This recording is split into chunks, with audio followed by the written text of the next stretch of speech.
আসসালামু আলাইকুম। শিরিনস হবিস চ্যানেলে আপনাদেরকে স্বাগতম। আমি আজ আপনাদের জন্য নিয়ে এসেছি একটি বাংলাদেশের বিখ্যাত একটি মিষ্টি গোলাপ জামুন। এটি খুব সহজ এবং খুব অল্প উপকরণ দিয়ে বানানো যায়, সেজন্য আপনি যে কোনো সময় যে কোনো অকেশনে এই মিষ্টিটি বানিয়ে খেতে পারবেন নিজেই। মিষ্টিটিতে যাতে পারফেক্ট হয় আমি বিভিন্ন টিপস আপনাদেরকে দিতে থাকবো। ভিডিওটি স্কিপ না করে শেষ পর্যন্ত দেখতে থাকুন। চলুন দেখে নিই কী কী লাগছে। প্রথমে আমাদের লাগছে ফুল ক্রিম মিল্ক পাউডার, আমি 1.5 কাপ নিয়েছি। হাফ কাপ নিয়েছি ময়দা, 2 চা চামচ ঘি, 1 চা চামচ বেকিং পাউডার, আমাদের লাগছে আরও একটা ডিম, 2 চা চামচ চিনি, 3 টেবিল চামচ মতো লিকুইড দুধ।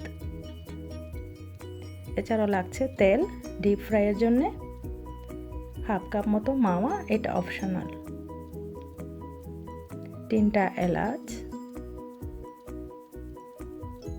3 কাপ চিনি শিরার জন্য এবং 6 কাপ পানি।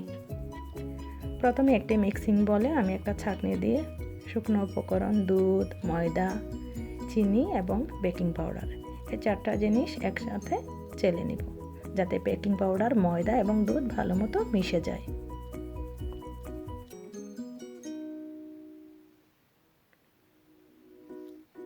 এরপর আমি ঘি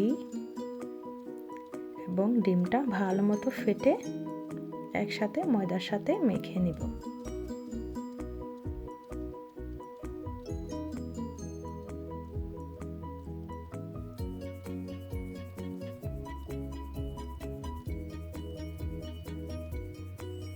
এবার আমি অল্প অল্প দুধ দিয়ে একটু আটালো করে ডো তৈরি করব। দুধটা একবারে দিতে যাবে না, কারণ কম বেশিও লাগতে পারে। আমি অল্প অল্প দিয়ে একটা স্টিকি একটা ডো তৈরি করে নিব। ভয় পাওয়ার কিছু নেই, ডোটা 4-5 মিনিট রাখতে একদম নর্মাল হয়ে আসবে। আমি 5-6 মিনিটের জন্য ঢেকে রেখে দিব।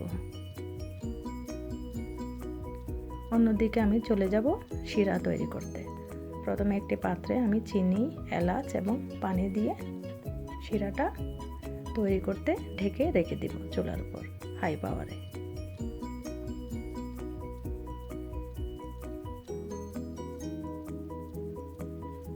শিরা হতে হতে চলুন আমরা মিষ্টিগুলো তৈরি করে ফেলি। 5-6 মিনিট পর হাতে একটু ঘি লাগিয়ে আমি একটু ছোট্ট একটা চামচ দিয়ে অল্প অল্প করে নিয়ে বল আকারে তৈরি করব। যথাসম্ভব তেলতেলে করে বলগুলো তৈরি করার চেষ্টা করব। দেখুন, সাইজটা আপনার উপর ডিপেন্ড করবে, আপনি বড় ছোট যেমন চান তেমন করতে পারবেন। আমি মাঝারি সাইজ করেছি, কারণ এগুলো ভাজলে এবং শিরাতে দিলে আরও বড় হবে। এভাবে আমি যতগুলো ভাজবো শুধু ততগুলোই গোল করে নিব, বাকিগুলো আমি ঢেকে রেখে দিব, না হলে শক্ত হয়ে যেতে পারে।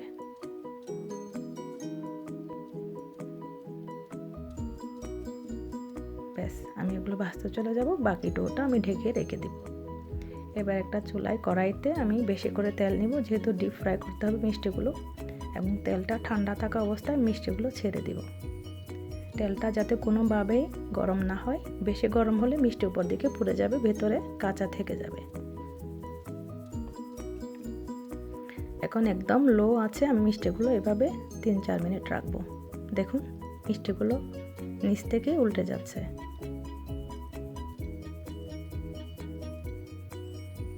তিন 4 মিনিট পর মিষ্টি যখন সব ফুলে উপরে উঠে আসবে, তখন আপনি চুলার আঁচটা মিডিয়াম টু হাই করে দেবেন, যাতে মিষ্টিগুলোর সুন্দর একটা রং চলে আসে। এখন উল্টে পাল্টে মিষ্টিগুলোকে একদম গোল্ডেন ব্রাউন করে ভেজে নেব।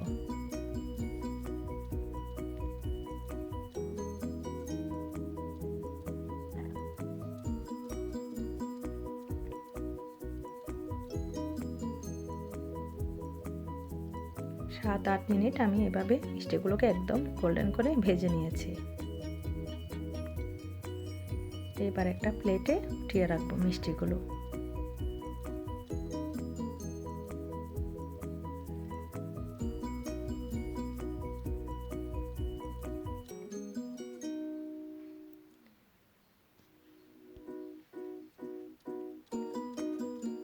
এইভাবে আমি বাকি মিষ্টিগুলো ভেজে নেব।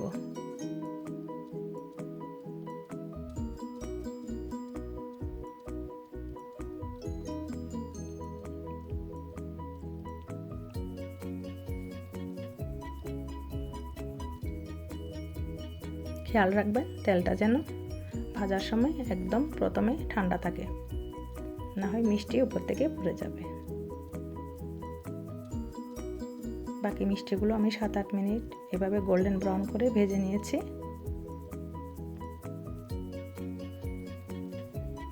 মিষ্টিগুলো ভাজা হলে আমি শিরাটা আবার একটু চুলাতে গরম করব, কারণ মিষ্টি যখন আমি শিরাতে ছাড়বো শিরা যেন একদম উত্তপ্ত গরম থাকে।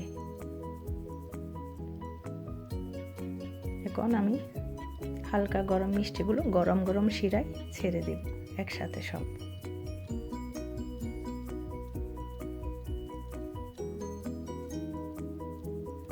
এখন আমি হাই পাওয়ারে মিষ্টিগুলো 10 থেকে 12 মিনিট রান্না করব ঢাকনা লাগিয়ে।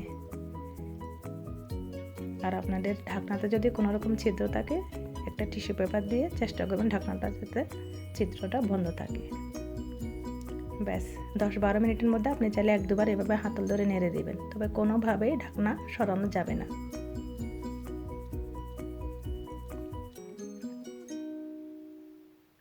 ব্যাস 12 মিনিট পর দেখুন মিষ্টিগুলো একদম রসে টসটসা। এবার আমাদের মিষ্টি রেডি। আমি এখন চুলা বন্ধ করে পাতিলটা একপাশে নামিয়ে রাখব।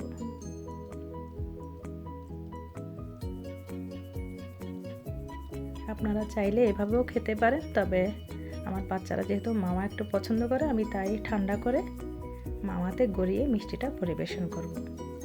আমি প্রায় 7-8 ঘন্টা রাখার পর মিষ্টিগুলো একদম ঠান্ডা হয়ে গিয়েছিল, এরপর উঠিয়ে শিরার থেকে আমি মাওয়াতে গড়িয়ে এভাবে পরিবেশন করেছি। আপনারা চাইলে মাওয়া ছাড়া কিংবা মাওয়া দিয়ে পরিবেশন করতে পারেন, যার যেমন পছন্দ।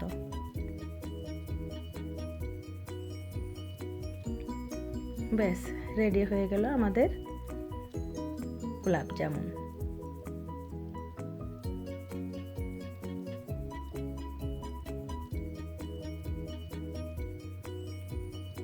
এইবার আমি একটা মিষ্টি কেটে দেখাবো ভেতরেরটা কেমন দেখতে হয়েছে।